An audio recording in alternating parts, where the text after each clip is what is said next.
ہم نے نماز کو کوئی الگ سی چیز سمجھ لیا ہے، بوجھ بنا لیا ہے کہ یار اٹھنا پڑے گا، وضو کرنا پڑے گا۔ ہم نے نماز کو الگ سے کام بنا لیا ہے۔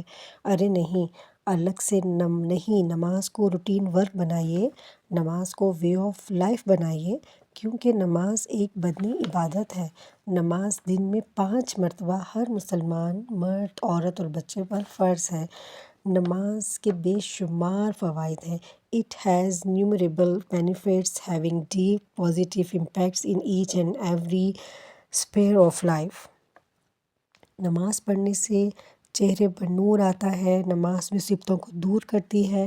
سب سے پہلی بات تو ہمیں یہ سمجھنی چاہیے کہ حضرت آدم علیہ السلام کو جنت سے نکالا گیا، یعنی ہمارا اصل مقام جنت ہے، ہمیں اس جنت سے نکالا گیا، ہم نے اس جنت میں واپس جانا ہے۔ تو نماز ایک سیدھا راستہ ہے جنت میں جانے کے لیے، یا یوں کہہ لیجئے کہ نماز جنت میں جانے کا اجازت نامہ ہے۔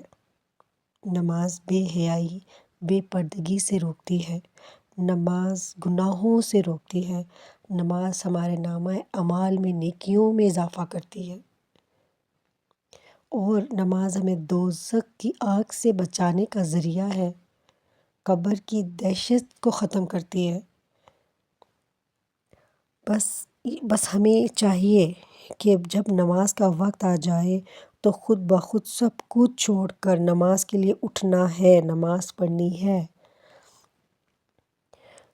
سائنس کے مطابق ہماری باڈی پر نماز کے بہت مثبت اثرات ہیں۔ نماز ایک بہت اچھی ایکسرسائز ہے۔ نماز کی پوزیشنز یوگا کی بہت سی پوزیشنز میں کاؤنٹ ہوتی ہیں۔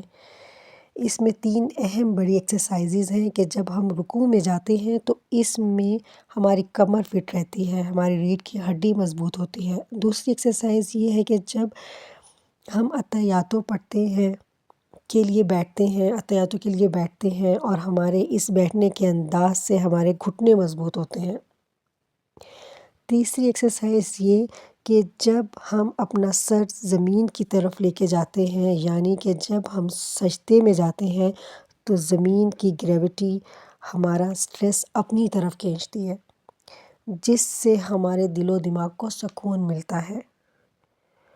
تو یہ تو ایک غیر مسلم کی ریسرچ ہے، لیکن اسلام نے 1400 سال پہلے ہی ہمیں بتا دیا تھا کہ نماز پڑھنے سے دل و دماغ کو سکون ملتا ہے، نماز پڑھنے سے ہمارے جسم میں طاقت آتی ہے۔ تو میرے وہ پیارے بہن بھائی، میری وہ بہنیں، میری وہ بیٹیاں جو نماز نہیں پڑھتیں، وہ نماز کی طرف آئیں، نماز پڑھیں، کیونکہ اس کے بے شمار فوائد ہیں۔ اس کو اپنی زندگی کا حصہ بنائیں۔